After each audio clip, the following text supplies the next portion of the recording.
तो भगवान से भी अगर कोई दयालु हैं तो संत ही है। भगवान सदैव व्यक्ति के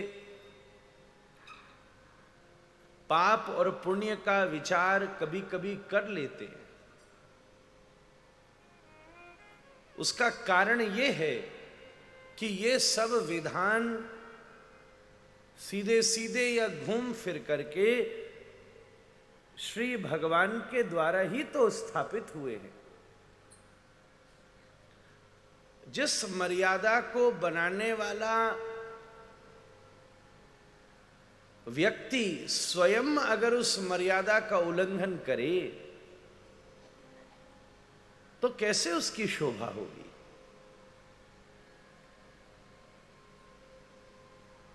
इसलिए भगवान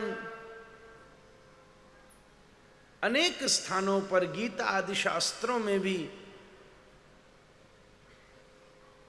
कर्म के विधान स्वरूप सदकर्म, अकर्म, विकर्म इतनी लंबी चौड़ी व्याख्या कर देते हैं और फिर उस कर्म के अनुसार जीव के होने वाली गति अगति पर भी विचार करते हैं। ये सब संविधान उन्हीं ने ही तो बनाया है। भगवान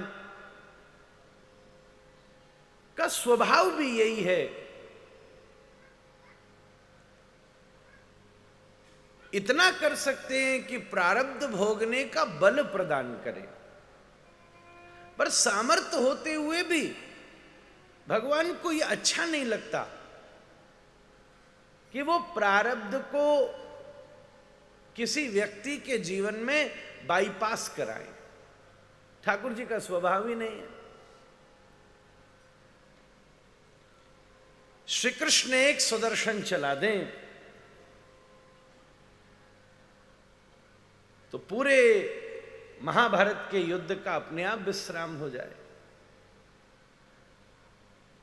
और उस पूरे युद्ध में सबसे बड़ी चिंता ही इस बात की है कि कहीं श्री कृष्ण सुदर्शन तो नहीं चला देंगे। कौरवों ने हर योद्धा के विपरीत समर्थवान योद्धा चुनाव करके खड़ा किया। किसका बल किसके समान है। अगर भीम गदा योद्धा हैं तो दुर्योधन भी गदा योद्धा हैं। अगर अर्जुन धनुर्योद्धा हैं तो कर्ण भी धनुर्योद्धा हैं। सबके बराबर है। पर खोजे जाने पर भी सुदर्शन का प्रत्युत्तर देने वाला कोई उपस्थिति नहीं होता था। सुदर्शन चल गया तो क्या होगा। परंतु जिस दिन भगवान श्री कृष्ण ने ये वचन ले लिया कि हम इस युद्ध में शस्त्र ही नहीं उठाएंगे, दुर्योधन के यहां तो महोत्सव हुआ। भैया चिंता दूर हो गई। सबसे बड़ी चिंता ये थी कि सुदर्शन चल गया तो क्या होगा। अब तो श्याम सुंदर ने प्रतिज्ञा कर ली है कि सुदर्शन ही नहीं चलेगा।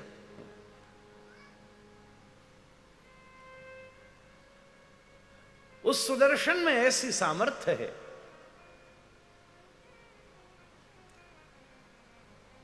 तो ठाकुर जी के लिए तो कितना आसान था। बड़ी बात यह नहीं है अर्जुन मैं तेरे लिए कार्य करूं। बड़ी बात तो तब होगी जब मैं तेरे से कार्य करा दूं, तब बात बनेगी। तभी तो कृपा अनुग्रह का प्रभाव व्यक्ति समझेगा।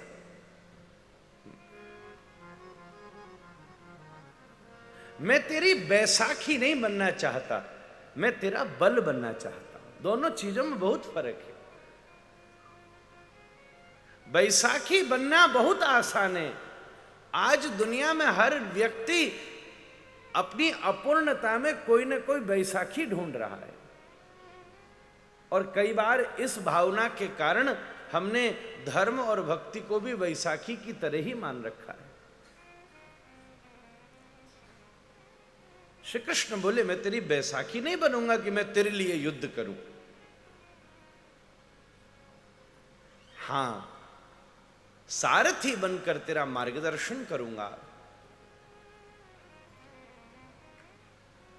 तुझे अपने तन, तुझे अपने राज्य, तुझे अपने परिवार, तुझे अपने धर्म, इन सब का रक्षा, सुरक्षा, वर्धन ये स्वयं करना पड़ेगा।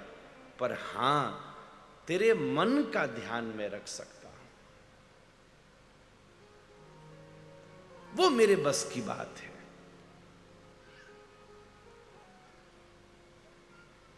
जब मन वाला युद्ध होगा तो मैं तेरे लिए लड़ाई करूंगा। और मैदान वाले युद्ध से पहले अर्जुन के जीवन में मन वाला ही युद्ध शुरू हो गया। न कांक्षे विजयम कृष्ण न च राज्यम सुखानि च।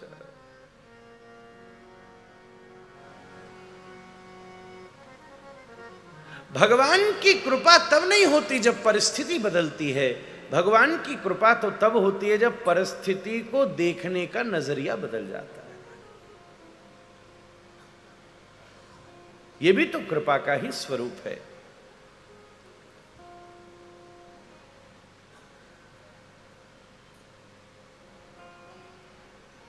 भगवान सदा सहयोगी हैं, बल होते हुए भी किसी जीव के प्रारब्ध पर कभी कोई